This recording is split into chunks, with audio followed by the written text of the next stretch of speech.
And the more we implement Islam, the more happy and the more at peace we will be. But it's the true peace, brothers and sisters.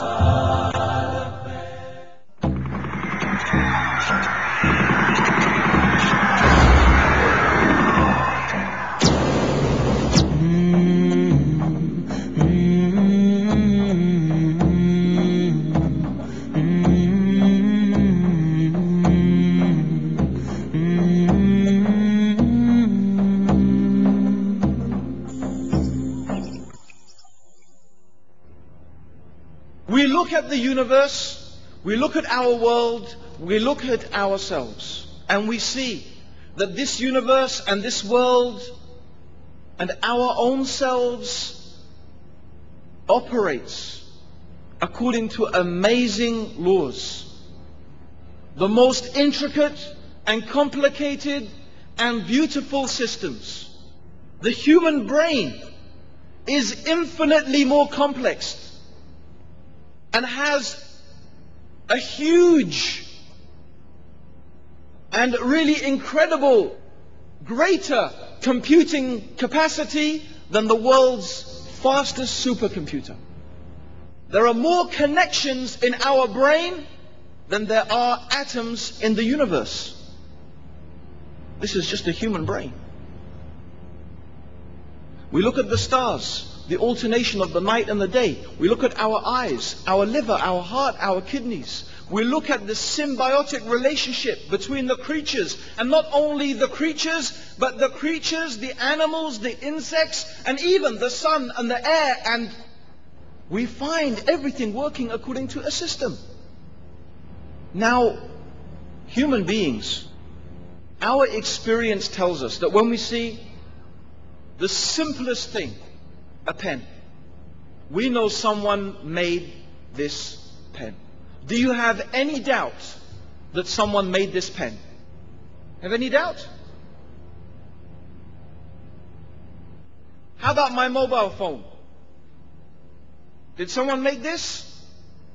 I think you're more sure that someone made the mobile phone than the pen. Yes? What is my mobile phone made of? Do you know what it's made of? Essentially two things: sand and oil. Yes. The silicon chip, yeah, is from what? Sand. And plastic comes from oil. And I happen to have a case here made of leather. Okay? So let's say a dead animal. So in my mobile phone here, I've got sand, oil, and a bit of a dead animal. Okay? Which place in this earth has lots of sand and oil? Name me a place. Okay, Saudi Arabia. Lots of oil and lots of sand. No, this was not made by anybody. I was walking along one day in the desert of the Saudi Arabia, and I found this mobile phone sitting there, and it's a product of chance and coincidence. The sun was shining, the oil was spewing, there was maybe a volcanic explosion, the lightning hit it, and after millions and millions of years, this mobile phone formed itself just by coincidence out of the sand and oil. You believe that? You believe it? Does that make any sense? Is that even a fairy story? It's not even you couldn't even make a fairy story out of that. It's so stupid. Yet people want to tell us that this universe, that you and me, that the animals and the trees and the sky and the moon and the stars and the sun, they are a product of coincidence. Yet they are much more complicated than even this mobile phone. So how can a human being ever feel at peace when they have such a stupid, ridiculous belief? How? Because in the back of their mind, they will always know that this is impossible, that they are fooling themselves, that this is so unlikely and so improbable. But they have staked their whole life on it, and they have built their whole existence on the idea that there's no God, this is just a product of chance and coincidence. When I die, the worms will eat me, the dust will eat me. That's it. How can anyone have peace thinking something like that? It doesn't make any sense. But it does make sense that when we look at this amazing universe, to think that and to understand that there must be something that is so wise and so powerful and so intelligent that has created this universe and that has organized it and sustains it. And also, it is sensible to understand the thing or the being that created this universe cannot be the same as the universe. It can't be the same. It can't be a part of the universe. It can't be the same as the universe. If there is some being that created this world, then that being, we would say, if it's part of the universe, would also need a creator. So it's not truly the creator.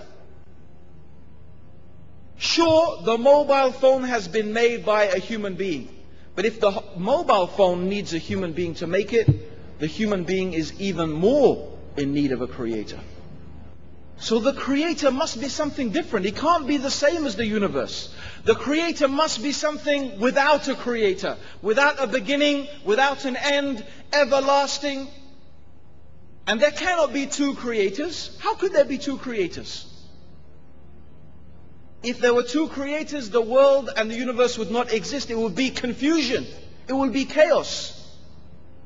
And in fact, the more we look at the universe and the more we study the universe, in fact, what becomes amazing is that the whole universe has this underlying unity.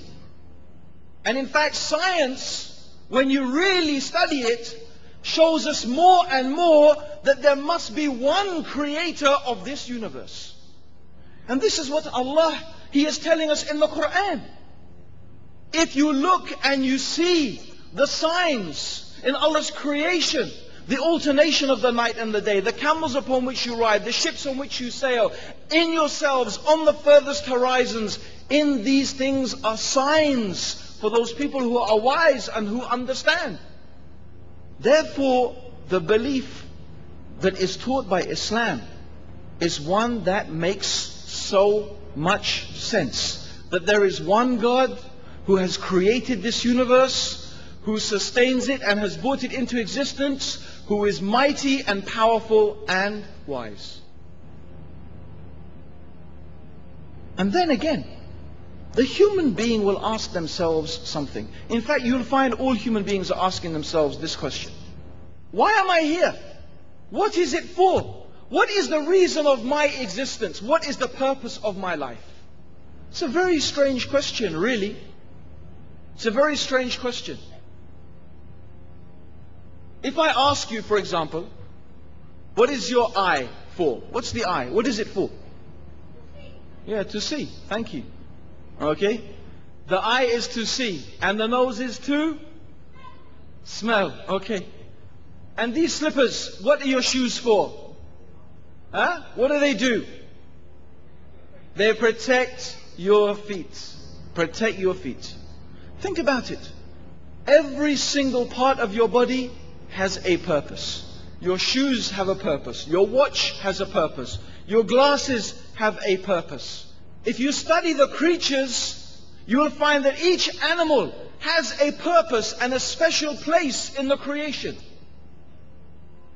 The sun has a purpose. The moon has a purpose. The stars. There is a reason for the existence of all of these things. And we're not confused about that. But then the human being is asking, what is my purpose? Why am I here? I know what my eyes are for. I know what my nose is for. I know what my shoes are for. But me, I don't know what I am for. I don't know the purpose of my life. Huh? So, how can a human being ever be at peace when he knows his shoes have a purpose, his glasses have a purpose, huh? My eyes have a purpose, but me, I don't know what's my purpose. Will you be happy? Will you be happy? I don't think any human being can be happy like that. Thinking that they are more worthless than the pen they write with. Because the pen has worth. I know what it's for. Me, I don't know what I'm for. Now if we want to know the purpose of our life, and we want to know the reason for our existence, from where are we going to get this knowledge? From where are we going to get this information? We could become like the philosophers, sit and think and think and think and think. But if you study philosophy, you will find that every single philosopher came up with a different idea. Every philosopher came up with a different idea. Whether it's Aristotle or Plato or Descartes or whoever they may be, they came up with all with different ideas. What's the purpose of life? Some of them even maybe there's no purpose in life.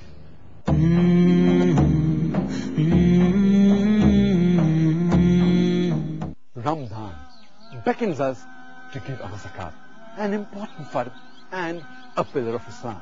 Several fatwas of distinguished scholars of Islam worldwide state that zakat can be given to support a non-profit Islamic satellite channel whose aim is to spread the truth of Islam. Every dollar you contribute helps Peace TV to refute allegations against Islam, misconceptions about Quran. What better choice do you have to spread the truth of Islam than Peace TV? Support Peace TV. Send your zakat and donation to Islamic Research Foundation International, Islamic Bank of Britain, Coventry Road, Birmingham, UK. Account number 011-32301, sort code 300083. Please confirm your contribution at support@peacetv.org. Peaceful, peaceful, peaceful, peace. Peace TV, the solution for humanity. Learn Quran, learn Hadith, learn Islam, the way to peace. Darus Salam, authentic Islamic books in world's major languages. A golden treasure for every library and every home. Darus Salam, global leader in Islamic books.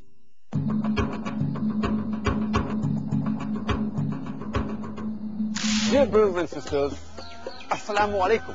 Peace, the Solution for Humanity International Conference brings you many world-renowned Islamic orators at one venue.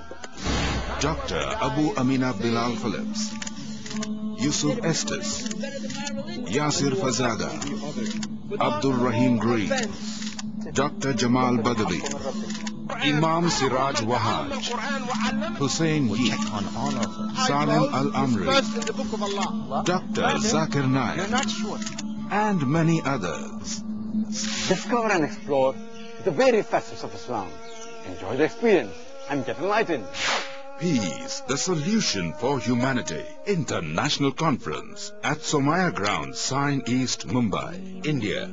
From Friday 23rd November to Sunday 2nd December 2007. Every day from 10 a.m. to 10 p.m.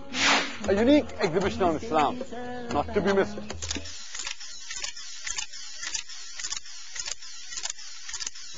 Peaceful, peaceful, peace. Peace TV, the solution for humanity.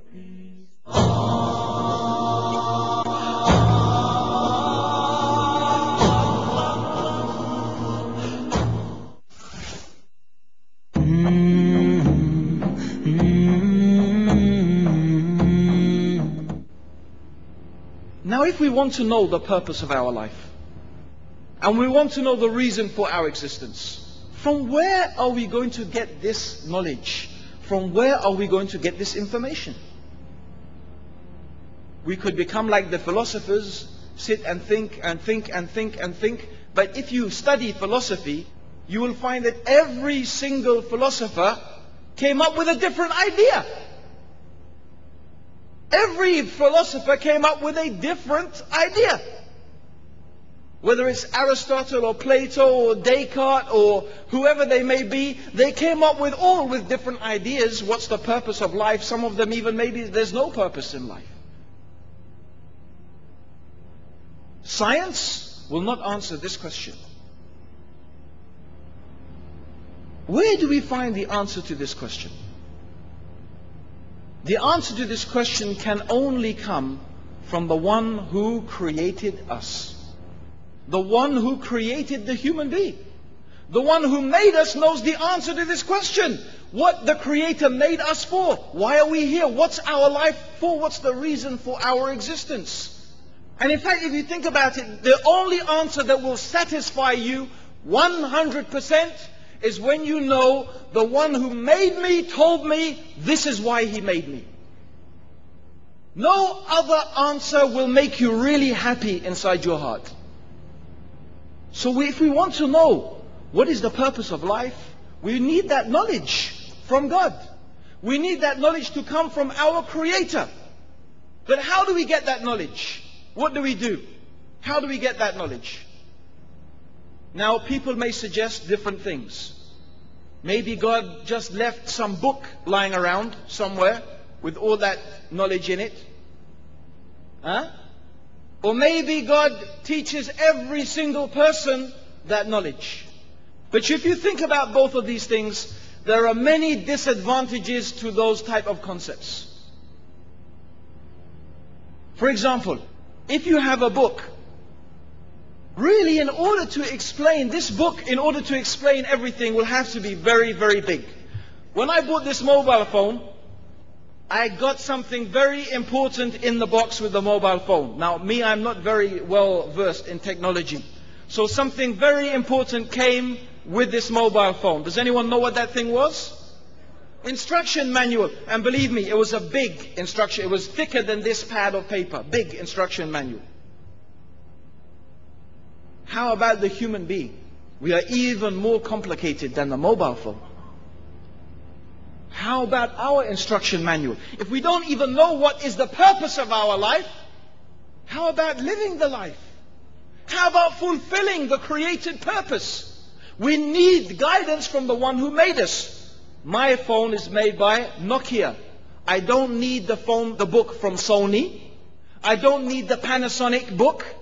I need the book from Nokia. Okay? Do the human beings need the guidance of Marx or Lenin?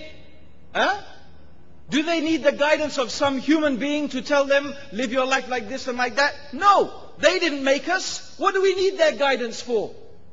They themselves, they need guidance. Yes, they themselves need guidance. We human beings, we want guidance from the one who made us. That makes sense. And you know what? Imagine every time you bought a mobile phone, the mobile phone company sent along a personal advisor to teach you how to use it. What would you think of that?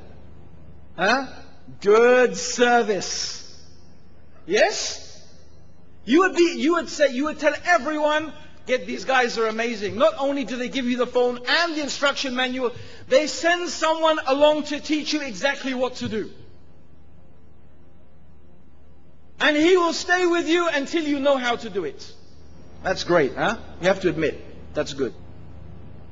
So think, isn't it fantastic? That not only did Allah the Creator, our Creator and the Creator of all the things in this universe, send the human beings a book. Well, He sent in fact many books. But the last of those books He sent is the Quran. And with the Quran, Allah sent a practical example to teach us how to follow this Quran. That was Muhammad sallallahu alayhi wa sallam. Yes. So Allah, He sent the instruction manual and He sent the Prophet to teach us practically how to follow that guidance. And when you study the Quran and when you read the Quran, an amazing thing happens. Your heart becomes very happy. And you become very convinced that this is from God. Like some other books. And I have read many books. Before I became Muslim, I studied many different religions. And I read the books of many different religions. In fact, I remember one religion was telling me that the earth is resting on an elephant, which is standing on a tortoise, which is swimming in the sea. Yeah, this one religion I came across said this. Does this sound like a religion from the one who created the universe? No, it sounds like someone was thinking, how can I tell my